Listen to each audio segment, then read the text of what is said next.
एक बड़े से होटल के एक शानदार स्वीट में एक खूबसूरत लड़की दुल्हन के जोड़े में कमरे के एक कोने में नीचे फर्श पर ही खुद में सिमटी बैठी है। एक औरत, कामिनी, जो दूल्हे पक्ष की तरफ से थी, और अगर एकमात्र का हेर फेर कर दे तो जो गाली बनती है एग्जैक्टली वैसी ही थी भी। कामिनी मजाक उड़ाते हुए बोलती है, सुप्रिया जी, कैसे संस्कार दिए आपने अपनी बेटी को। अरे अगर इतना ही दुल्हन बनने को मरी जा रही थी तो पहले छोटी की शादी करा देते। बताइए, डायन भी 4 घर छोड़ देती है। इस लड़की ने तो अपनी बड़ी बहन के दूल्हे पर ही डाका डाल दिया। अगर आपकी छोटी बेटी से उसकी जवानी संभल नहीं रही थी तो एक ही मंडप में इसके भी हाथ पीले कर देन।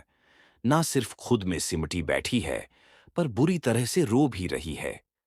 उस रूम में और भी बहुत से लोग मौजूद हैं, लेकिन वह लड़की ये आंसू अपनी विदाई पर नहीं बहा रही है। वहां मौजूद हर इंसान उस लड़की पर ताना कस रहा है।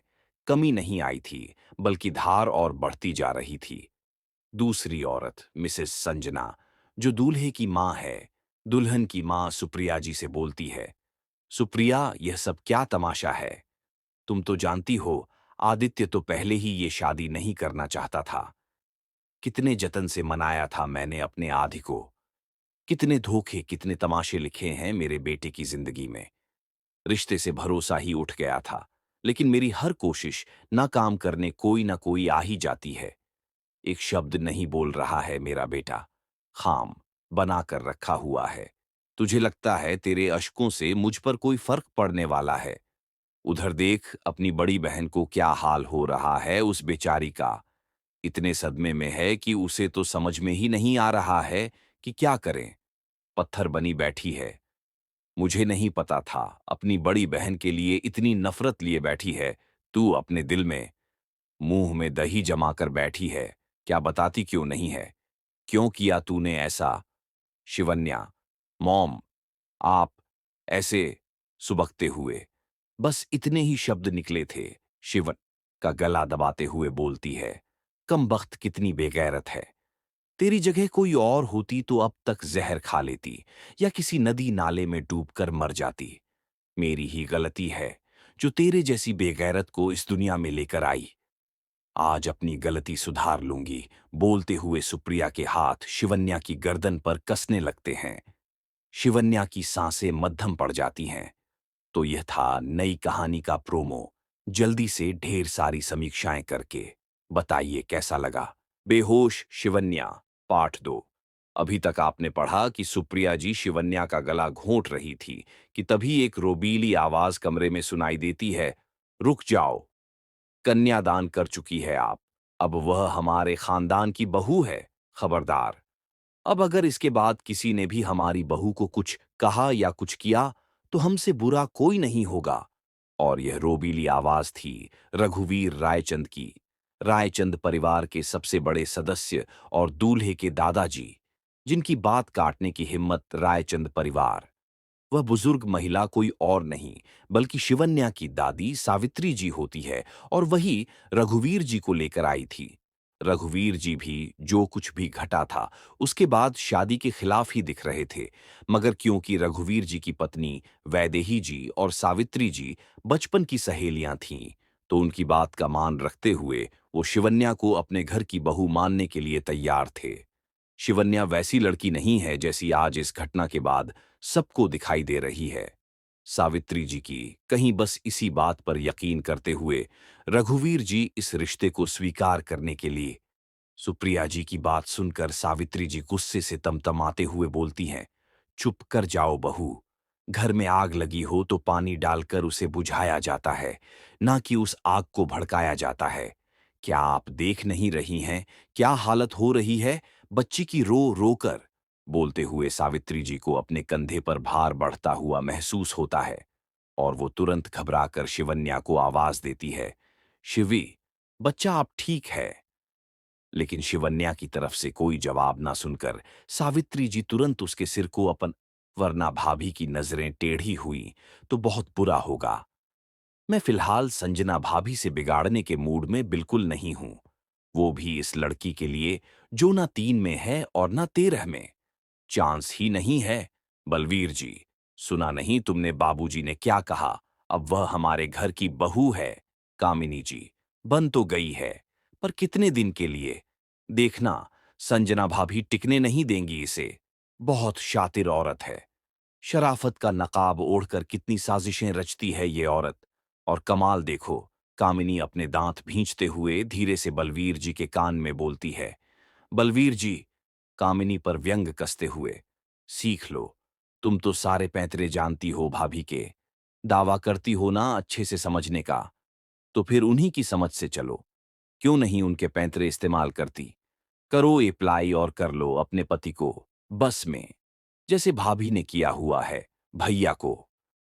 बोलकर बलवीर जी वहां से खिसक लेते हैं। कामिनी जी गुस्से में अपने हाथों की दोनों मुट्ठियां बांधते हुए। पति को त शिवन्या अपनी दादी की बाहों में बेहोश थी। जहां तेजवीर जी डॉक्टर को फोन कर रहे होते हैं, वही बलवीर जी को कामिनी जी शिवन्या को उठाने से रोक लेती हैं। तभी रघुवीर रायचंद एक बार फिर कड़कती आवाज में बोलते हैं, आदित्य, उठाइए बहू को और उन्हें बिस्तर पर लिटाइए। और बाकी लोग भीड़ मत लगाइए। सब लोग चलकर जलपान कीजिए। इतना सुनकर कुछ करीबी रिश्तेदार जो थे, वे सभी रूम से बाहर चले जाते हैं। अब रूम में दूल्हे ही पल वह तेज कदमों से रूम के दरवाजे की तरफ बढ़ जाता है। आदित्य, किधर जा रहे हो? हमने कहा, बहू को उठाओ। रघुवीर रायचंद इस बार गुस्से से बोलते हैं। आदित्य के कदमों की रफ्तार रघुवीर जी की आवाज सुनकर एक बार को धीमी तो होती है, मगर वह रुकता नहीं है और फिर से तेज कदमों से रूम से बाहर चला जाता है। संजना जी, बाबूजी, आप आदित्य की हालत समझने की कोशिश कीजिए। पहले प्यार में धोखा खाया, जैसे तैसे करके मेरी सहेली की बेटी से शादी करने के लिए तैयार हुआ, तो यहां पर भी उसकी दुल्हन। अब तक तेजवीर जी आगे बढ़कर शिवन्या को अपनी गोद में उठाते हैं और सावित्री जी से बोलते हैं, माँ जी, चिंता मत कीजिए। डॉ बस आते ही होंगे, कुछ नहीं होगा। शिवन्या बिटिया को। थोड़ी देर में ही डॉक्टर आकर शिवन्या की ड्रेसिंग करते हैं और इंजेक्शन लगाकर बोलते हैं, घबराने वाली बात नहीं है, सुबह तक होश आ जाएगा। सर की चोट थोड़ी सी गहरी है, तो जख्म भरने में थोड़ा टाइम लगेगा। ये दवाइयां दे दीजिएगा। डॉक्टर के जाने के बाद रघुवीर जी अपने बेटे बलवीर और दोनों बहुओं से मुखातिब होते हुए बोलते, हाँ, बाहर आ जाएगा। मुझे क्या पता था एक नया जख्म मिल जाएगा मेरे बेटे को। बोलते हुए संजना जी अपना माथा पकड़कर बैठ जाती है। तेजवीर जी, संजना, संभालिए अपने आप को। आपने तो आदि के अच्छे के लिए ही किया था ना, किसी को भी नहीं पता था ना ऐसा हो जाएगा। संजना जी, बुरी तरह से रोते हुए, कैसे संभालूं खुद को? तेज जी, बताइए ना, कैसे संभालूं? मेरा बेटा इतने दर्द में है और उसके इस दर्द की वजह मैं हूं। सब मेरा किया धरा है। मुझे क्या पता था जिस रिश्ते के बंधन में बां। संजना जी, मुझे ये सब नहीं पता। मुझे मेरा आदि सही सलामत चाहिए। ढूंढ के लाइए मेरे आदि को। जब तक मैं आदि को सही सलामत नहीं देख लूंगी ना, मुझे चैन नहीं आएगा। रघुवीर जी, संजना बहू, हम अभी कमिश्नर से बात करते हैं और बाकी बच्चों को आदि को ढूंढने भेजते हैं। आप घर जाइए और बहू के स्वागत की तैयारी कीजिए। अंजलि, संजना जी से, मामी भाई किसी का भी फोन नहीं उठा रहे हैं। आप अपने फोन से मिलाइए ना, आपका फोन जरूर उठाएंगे। संजना जी तुरंत अपने आंसू पोंछ कर तभी संजना जी का कॉल जाता है। आदित्य पहली बार में कॉल नहीं उठाता।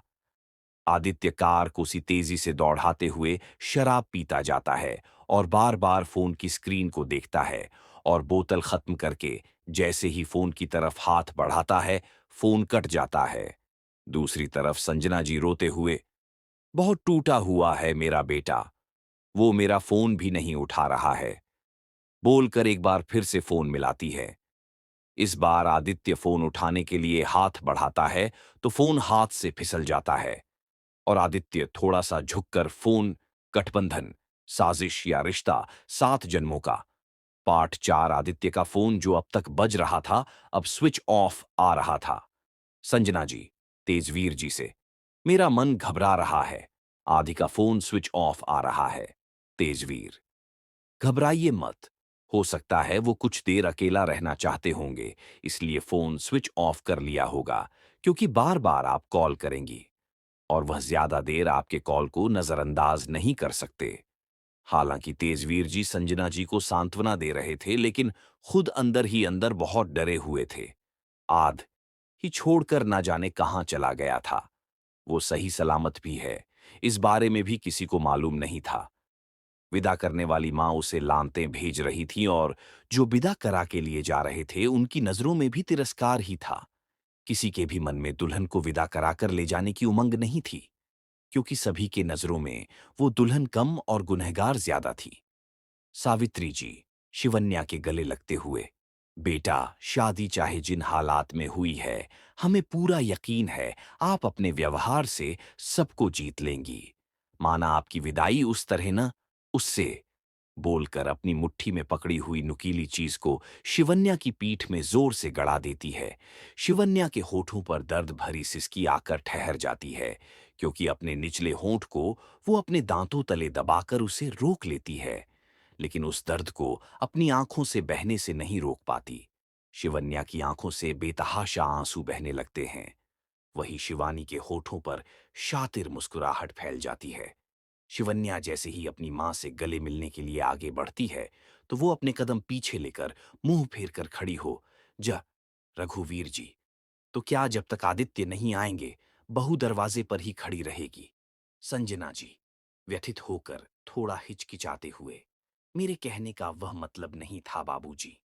आदित्य का कुछ पता नहीं है, पहले फोन नहीं उठ रहा था, अब तो उसका फोन स्विच ऑफ आ रहा है। पता नहीं क्यों घबराहट सी हो रही है। माँ का मन है ना, बुरे बुरे ख्याल दिमाग में आ रहे हैं। आप जानते हैं मैं अंधविश्वासी नहीं हूं, लेकिन पता नहीं क्यों ऐसे लग रहा है जैसे शिवन्या को ऐसे अकेले गृह प्रवेश कराएंगे तो कुछ अपशकुन हो जाएगा। चलती है। और उनके बाद हमारी प्यारी सासू माँ वैदेही रायचंद की। लेकिन सारे अक्ल के अंधे हैं, किसी को कुछ दिखाई ही नहीं देता कि यह औरत कभी रोकर कभी मुस्कुराकर जो कहती है वही करने के लिए सबको बाध्य कर देती है। रघुवीर जी, संजना बहू, पहले आप रोना बंद कीजिए। हमें लगता है आप ठीक कह रही हैं। जब तक आदित्य नहीं आ जाते हैं तब तक शिवन्या को आउट हाउस में ही ठहरा दीजिए। उसी होटल के एक शानदार मगर दूसरे स्वीट में एक औरत जो देखने में बेहद ही रायल लग रही थी। पंडित जी, आप अच्छे से जानती हैं ये मैंने इनाम के लिए नहीं किया है। आपका काम हो गया है, आप मेरे भतीजे और बहू को छोड़ दीजिए। वो औरत कब का छोड़ दिया। आप घर जाइए पंडित जी, आपके बेटे बहू आपको घर पर ही मिलेंगे। हम ऐसा करना नहीं चाहते थे, मगर हमें डर था कि कहीं रायचंद परिवार से अपने रिश्तों के चलते आप हमारे काम को ठीक से अंजाम ना दे पाए तो। आपके बेटे और बहू के हमारे पास रहने से हमारा और आपका दोनों ही का काम आसान हो गया, वरना हमारा कोई इरादा नहीं था आपको ऐसे तकलीफ दे।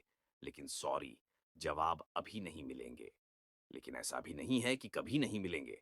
वक्त आने पर सारे राज खुलेंगे। तो साथ बने रहिए और समीक्षा करना मत भूलिए। गठबंधन, साजिश या रिश्ता 7 जन्मों का। सुप्रिया का असली चेहरा, पार्ट 5। वह औरत। पंडित जी, कैसी बातें कर रहे हैं आप? हमने कब दुल्हन बदलवाई? हमने तो सिर्फ आपसे एक छोटा सा झूठ बुलवाया। जो गुनाह हमने किया नहीं, कम से कम उसके लिए तो हमें गुनहगार मत ठहराइए। दुल्हन बदलने का फैसला दुल्हन की माँ ने किया, आप हमसे इतने सवाल जवाब कर रहे हैं। जाकर दुल्हन की माँ से पूछिए ना, कैसी माँ है? एक बेटी से इतना प्यार और एक बेटी को मरने के लिए छोड़ दिया। मजबूर मत कीजिएगा हमें गलत रास्ते पर चलने के लिए, आपके साथ कुछ भी गलत करने के लिए। पंडित जी के सामने बैठी हुई औरत रहस्यमयी मुस्कुराहट के साथ बेहद रोबीली आवाज में बोलती है। हालांकि वह औरत मुस्कुरा रही थी, लेकिन नजरों में इतना ताप था कि उनकी आराम से कहीं बातें और मुस्कुराहट के बावजूद पंडित जी अंदर तक सिहर जाते हैं और नोटों की गड्डी उठाकर चले जाते हैं। अब वह लेडी सूट बूट में बैठे बंदे से मुखातिब होते हुए बोलती हैं, मिस्टर सिंह, ये 20 लाख आपके लिए है। आज आपने सच में कम। तभी स्वीट में एक रूबीली पर्सनैलिटी का व्यक्ति प्रवेश करता है। उम्र यही कोई 54 से 55 के आसपास। उन्हें देखते ही वो महिला बेचैन होकर खड़े होते हुए बोलने के लिए मुंह खोलती है, लेकिन उससे पहले ही यह व्यक्ति बोल पड़ता है, रिलैक्स, जो आप चाहती थी और जिस तरह चाहती थी, सब कुछ वैसे ही हो गया। और वो ट्रक ड्राइवर। वो लेडी बेचैन होकर पूछती है। मारा गया। और आदित्य पर नजर रखने के लिए हमने अपने आदमी लगा दिए हैं।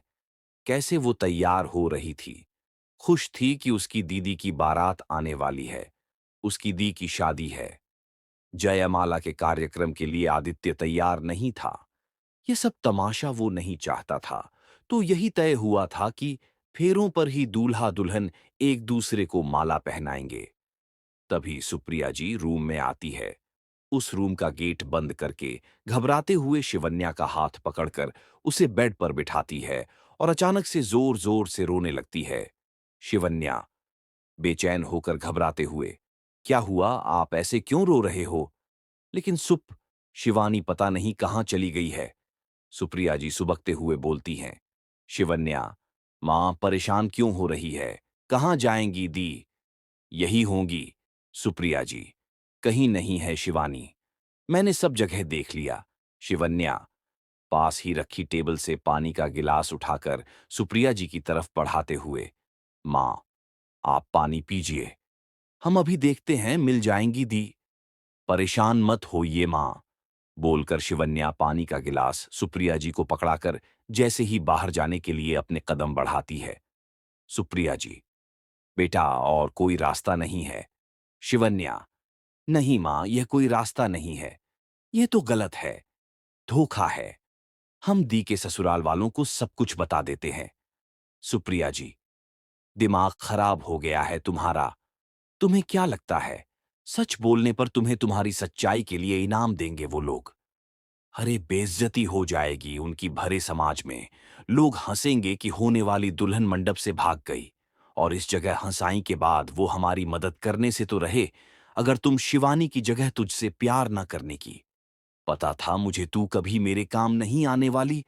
शिवन्या रोते हुए, हम मना नहीं कर रहे हैं मां। आप जिनसे कहेंगी हम शादी का जोड़ा पहनकर उन्हीं से शादी कर लेंगे। बस इतना कह रहे थे कि एक बार आदित्य जी और उनके घर वालों को एक तरफ बुलाकर इस बारे में बात करनी है। अगर वो लोग तैयार हो जाएंगे तो। सुप्रिया जी गुस्से से चीखते हुए, बस समझ गई मैं। बोलकर शिवन्या का हाथ पकड़ती है और उसे खींचते हुए दरवाजे तक ले आती हैं और बोलती हैं, जा, तू ही शिवन्या। हम कहीं नहीं जा रहे। आप जैसे कहेंगी हम वैसे ही करेंगे। रोते रोते शिवन्या बामुश्किल अपनी बात कह पाती हैं और उसके तैयार होते ही सुप्रिया जी तुरंत उसे हाथ पकड़कर अंदर खींच लेते हैं और गले से लगा लेती है।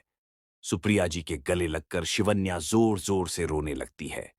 चाहे इमोशनली ब्लैकमेल करके सुप्रिया जी ने शिवन्या से अपनी गलत बात मनवाई थी, लेकिन आज शिवन्या को गले से लगाया था और यही कारण था कि शिवन्या हिचकियों से रो रही थी।